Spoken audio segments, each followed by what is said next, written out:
if my wife is good in finances, why would I not submit to that? That don't mean I'm weak. That means I don't know that part. Yes. Or for me submitting, she submitting me if I know about cooking. You know what I'm saying? You know, some cooking, she might not know that much, but in the meantime, she can be helping and we learning from each other. But we're submitted unto, as long as I'm submitted to God, she can submit under to me, but also we submitted to one another so we can bond and grow together. So most people like, oh, submission. Yes, we submit to one another, and that's how we grow, evolve, and change. Welcome to another edition of Be Great Podcast, where we're always speaking to great people who have done phenomenal, great things. And today I have a gentleman who's been doing it, killing the game, and actually I have a chance to sit down with him. His name is Jonathan. Jonathan, how you doing, my guy? I'm doing the game, brother. I'm doing good today, brother. Oh, man. Well, if you wouldn't mind, just give a few minutes and just tell people a little bit of who you are.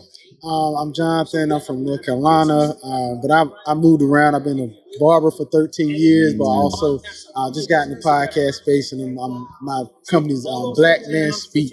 So we're talking about some good things, and men just going there talking about mental health, purpose, and just doing our thing, man. Just being positive about being Black men, and us speaking about where we've been at, and where we're coming, where we're going, and evolving, changing, and growing. Awesome, man. Awesome. Now, how did you come about Black Men Speak, right? Yes. How did you come about? I came across of like going through my challenges in relationships and trying to find my purpose, because you know sometimes we have to go through things in order for our purpose to come out of us sometimes. So let's kind of back up. Tell me a little bit about your backstory.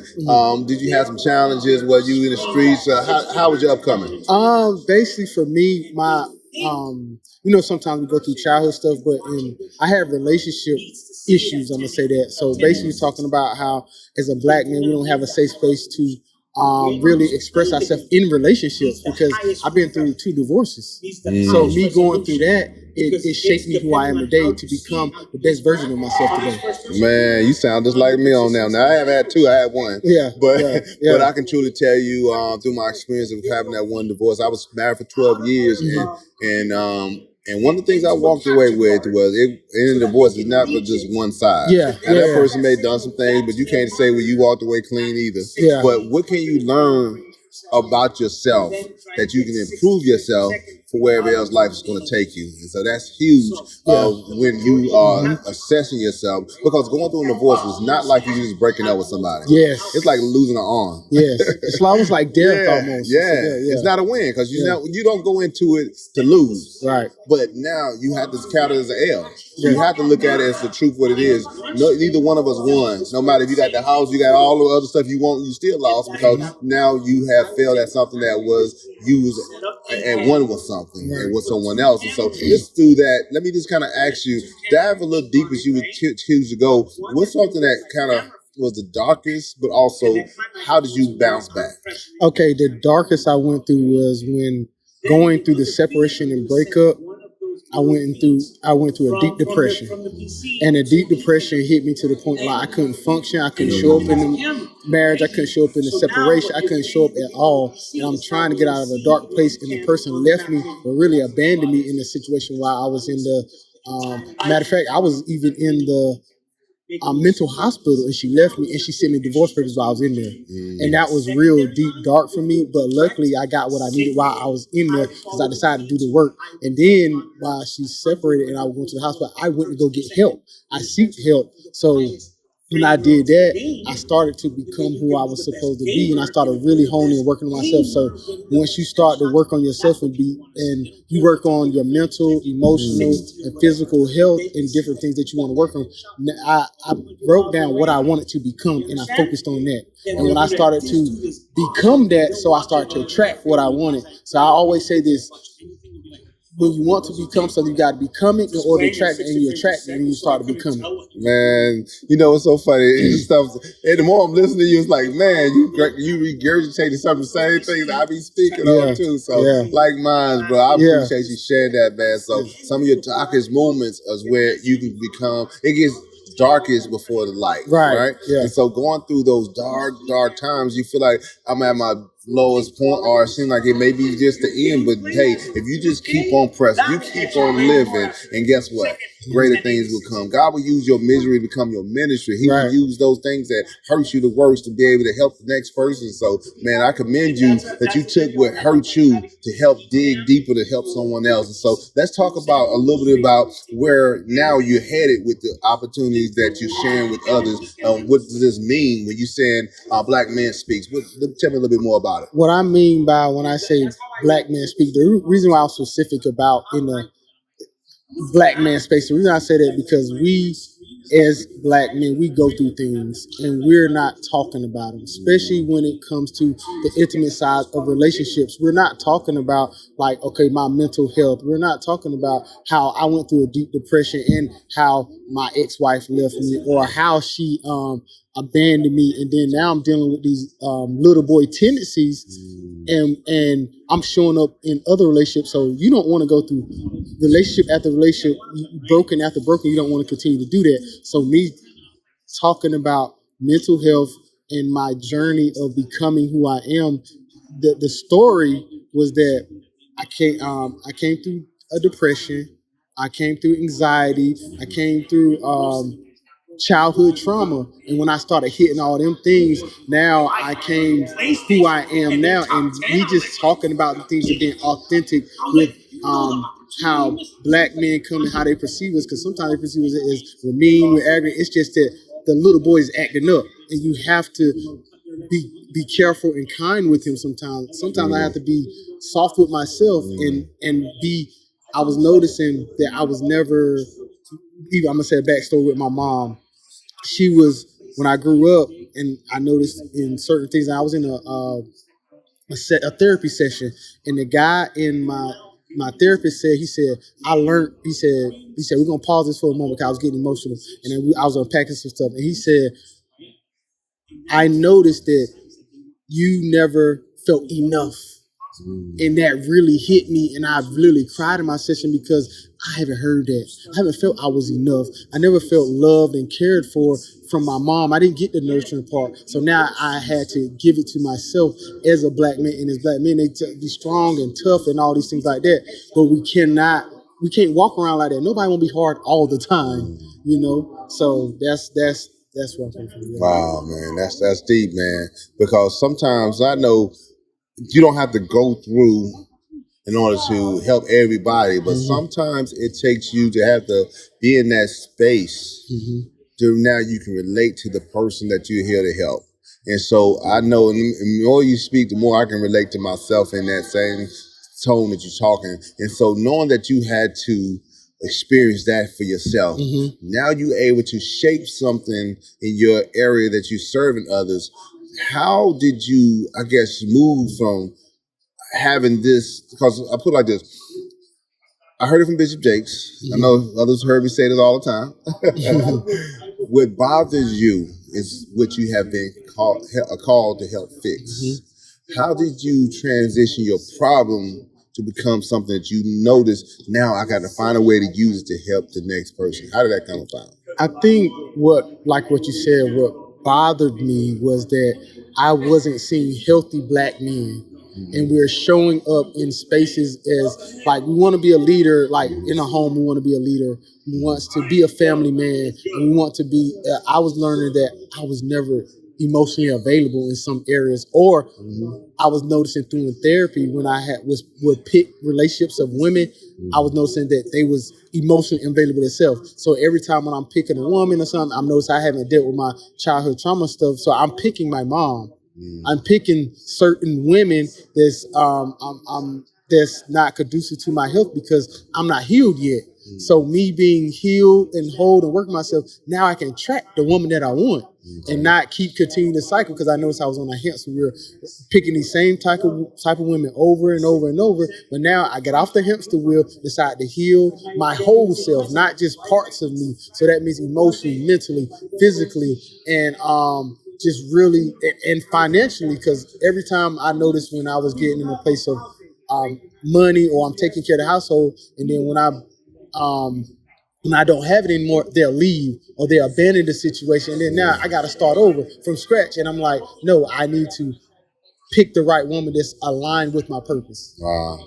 Well, that's good, man.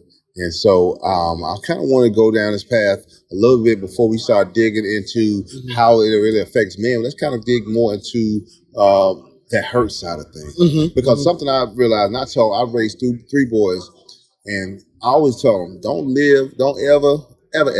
ever move in with a woman. Right. Get your own. Right. And the reason being is a lot of us as men, myself included, get stuck at 17.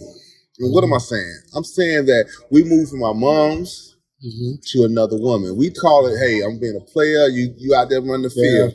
But what you're doing is not manning up. You're not being responsible. So even though you may be 40, guess what? You're still acting like you're 17. And so what I want you to talk about and share a little bit more is that what's the essence? What would it, even your previous experience on being in that space of 17? Because I know most men, we go through that. Right. But then till the light comes on. Yeah. So what was your experience of being 17? At 17, matter of fact, I won't say 17. You may be 32, but you're still 17. So that's my whole philosophy behind it. I would say, I'm gonna go 8. I'm gonna go 8 years old, because I remember being 8 as being my mom's support as a in-house husband. So plenty of times she would have conversations with me that wasn't conducive to me being her son. So it's like I had to grow up fast. I had to listen to the things that she had going on. It didn't work for me. So what I've learned out of that piece, that I have to be who I'm supposed to be. I gotta love myself. I gotta care for myself, and I gotta continue to be on this trajectory of a leader. But I had to get around men too. I can't continue to be in this space where, like, not all, but some of these women, they got a different mindset. And now I'm in a place conducive to my growth that I am moving different. So even in some places, I had to leave some people. I had to let them go because to conducive to my growth and where I'm trying to go with. So yeah. All right, bro. So let's talk about how you're using your service, your ministry, your calling to really impact and help others. How is that going? It's been good. Just more listening to my podcast and how the intimate conversations I have with men that's growing, healing, and evolving into who they're supposed to be. But also, I will coach some men and talk to little boys of saying, like, this is how you need to be. This is how you need to show up, because you want to be. It's kind of like this. I go to the analogy of Adam. Before he had Eve, he had a purpose. So his purpose was, God said, well, your purpose is to name everything, do everything. And then when that happened, now you have a woman, a helpmate now. So the thing is, so it's me helping the men be in their purpose before they get a woman first, and continue to talk and be what they need to be, become what you need to be before you get the woman first. And that's my main thing. Yeah. I remember before I got married, this time when I had Proverbs 31 written all over. I'm not written, but actually I had typed out. I took the scripture and just kind of posted around the house, different places. And at the bottom, I wrote, I first must become my Proverbs 31 king. I must become a Proverbs 31 queen in order to attract my Proverbs 31 queen. So I first have to be what I'm asking that want God to give me. And so that was important. I can't ask for a queen. I'm still a prince, or not even in that league. Right. That doesn't make sense. So I constantly have to challenge myself to work on me, even to this day, that you have to be willing to improve. And so that's important in order for us to be anything great. We have to be willing to make the adjustments that's necessary in order to win. And so knowing that, what's now about you, I don't know if you're in relationships now, or that you say, man, it's one of my biggest things that I've been working on myself. And I throw it out there first. One of my biggest things is controlling my tongue. But sometimes that pinky toe, I don't know about you, but that pinky toe sometimes gets stepped on, and you have to catch yourself. And sometimes you may lose the last battle, but just because you lost that last battle, you have to make those corrections in order for you don't repeat that same thing twice. And so that's something I have to be honest about myself, because I know I got pit in me, and I don't apologize for ever having pit, because sometimes it's necessary to have that pit, but don't always mean that you have to bite. Right. So what about you, my brother? For me, and I'm single right now. I've been working on myself, and I'm gonna tell you, in this season, I've just been maximizing my singleness. So while I'm maximizing my singleness, I'm getting everything I need from the Lord. Me and Him have a closer relationship, and then I have a relationship with myself, and then now and also I have a daughter, so I'm building that relationship. So all these relationships I have, they come together, and I'm just working on them. So I'm in a place like now. Once I'm working myself, I can attract the woman I want. And one on my podcast, he said, while you're along your way to a purpose and alignment, say hi to somebody. So that means if a woman is or coming across, I can say hi all day, but if she's not going to that way, I don't. That has me in a place like she might not work, and it's okay. It's okay for her to continue her journey, but she's not for me. Everything is not a great thing, so you got to know the separation of the two, and so you got to be okay with saying no to something that's good and wait for that thing that's great, that's meant for you. And so I appreciate you sharing that, my guy. And so, so do you have any testaments or testimony of those who has been rocking with you, who've been following what you're doing, and now can say, man, hey, this what you're saying and this is what you're doing has really blessed me also? Yes, I've had a couple of guys that's on my podcast. I've talked to them, and they said you have changed my life in a way of, and in some coaching ways too. They're like, you've changed my life when it comes to like me opening up emotionally and expressing myself in a manner, but I can still be masculine but express myself, because sometimes they think if we are emotional, but you're not supposed to let your emotions control you. So you can be emotional and still show up in a way that you're still a leader. So being you leading your emotions and telling your emotions what they need to do, not them leading you. So I've talked to them and had open dialogue with them and going back to them, like, why did this happen? So I'm talking to them about like, okay, what happened in your childhood, in your trauma, because sometimes it leads back to the mama not being nurturing or caring, or your dad leaving. So we got to hit them points. And it's not even me doing like therapy or anything, but I can go straight there because I've been there. And I'm talking from a story that I've been through. So my dad not being there or my mom not being there, but mainly being around my mom and the way she conducted things. But most Black men, we don't talk about the things of the mom not being nurturing or caring. We always talk about the dad not being there. But I want to hit that side because that do affect us too. Yeah. So you hit on some good stuff, because like I say, sometimes way we think and way we operate has been basically on a lot of way how we've been exposed, been raised, and so it does take time. Not saying that you can say, hey, what a long haul, or make that excuse, because what a man is to me, and I ask you the same, what is a man? But a man deals with the real. And so you may not like what you see, but you have to confront it. You have to make that necessary adjustments and say, man, I don't like how I'm operating in this space, but you have to be saying, you have to ask yourself and be real with yourself to say, hey, this is what I have to do, get the right help. Like you said, you have to get with a therapist, whatever that is, in order to become better. Because no one has to. Your tomorrow does not have to look like your yesterday. And so, in order to have a better tomorrow, you have to do what? Make some adjustments. Right. And I like what you said about like manhood. People have a misconstrued of what manhood is. Everybody has their own, like, what that looks like. For me, manhood is knowing when, I would say, to submit and when not to submit. So submitting, like in the Bible says, when you get married, they misconstrued this. It says, man finds why he find a good thing. Yes, you do, and find favor from the Lord, but also too, it says submit to one another. So what I mean by submit to one another, say for exact, if my wife is good in finances, why would I not submit to that?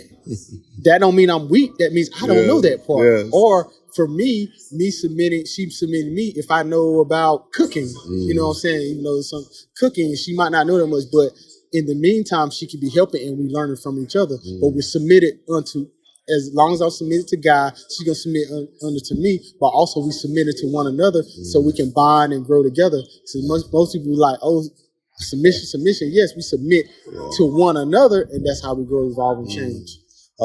Being the head does not mean you're a dictator. Right. Simple as that. Don't mean you just lay out a law and everybody got to shake and shiver because you walk into the room. No, it means that you have to have control leadership. You have to be a control with power, because power out of control is a mess.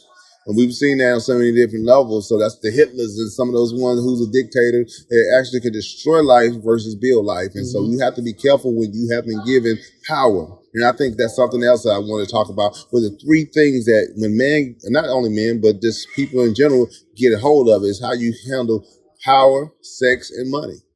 And so I want you to kind of speak into that and kind of bring some light on the benefit of using it in the right way versus using it in the wrong way. Okay, so when it comes to power, sometimes we use it out of context, and then sometimes we don't even know what it looks like, or we see somebody misuse it, and we either use it that way, or you just. I believe you just got to figure out anything with it. Power, money, and the other thing you was talking about. I feel like you have to do your due diligence, and you ask yourself what does it look like for you, because what most people do is we will go off somebody else's, and it might be good, it might be bad, but does it fit me? And I want to kind of chime on that because it can either be a curse or it could be a blessing. Right. Simple as that. You can have authority, and people, and I think of John Maxwell when he said it like this, you got 5 levels of leadership. And even though somebody might be following you, they may be following you because you have been given that position, because you may be an employer, or you may be someone in military. You have the ranking to now you have the authority. So people may only follow you because of that, right? That your authority in that space. But the true leadership and true power comes when someone follows you because you got their best interest in heart. And so when you're using those different levels, whether if you have money, if you're using it as a seed to help and bless others versus just saying, hey, it's all about me, and you're taking from others versus giving to others, then hey, it's not going to be a life. It's just going to be death towards you. And also with sex, hey, sex is good, but it doesn't mean you have to be out there running with everyone. Facts. It's used to bring what? Life. Right. And it's meant to be, God gave it as something that was great. So it's not something wrong with sex, it's how we use it. Right. That can hurt or help us. So it's all about how you use the tools you've been given. And even, I would say this, even with sex too, like most people, they have I've been in situations when I'll have the sex first, and then I'm like, I don't want them because we didn't have intimacy. So intimacy comes first because now we're connected, because I noticed this. People want access, but they want connection. That word intimacy is into me, see. Yeah. So you got to look into that person first, and then to be able to see and identify who that person is. And now you can be able to build something that's going to be long lasting. Simple as that, man. But hey, man, we wrapping up some good stuff, bro. I appreciate all this game you're giving, man. So if you can, what's the way that someone connect with you to be able to find out what you got going on? How can they connect? Okay, I'm on Instagram. It's called black _MAN Black Speaks. And my Facebook is Jonathan Meyo, and my YouTube is the @ at BLACK. Then it's MANSPEAK. No doubt, no and doubt. The B and the B and the M and the S is capital. That's cool, bro. We're going to drop that in the chat, man. Make sure everybody have that in the description so they can be link in and tap into what you have going on, man. And let me ask you this before we close out. If it's something that you may even tell to yourself or you tell the others that help them to inspire and empower them to be great, what would that be? I would say continue to evolve, change, and grow. And remember this, life is good and it only gets better. Like that, my brother. Yeah. Well, we thank y'all so much for taking the time to check in with us. Hope you got something that's going to inspire, empower you to be great. And until the next time we get a chance to see, do subscribe. And in the meantime, be great. Yeah.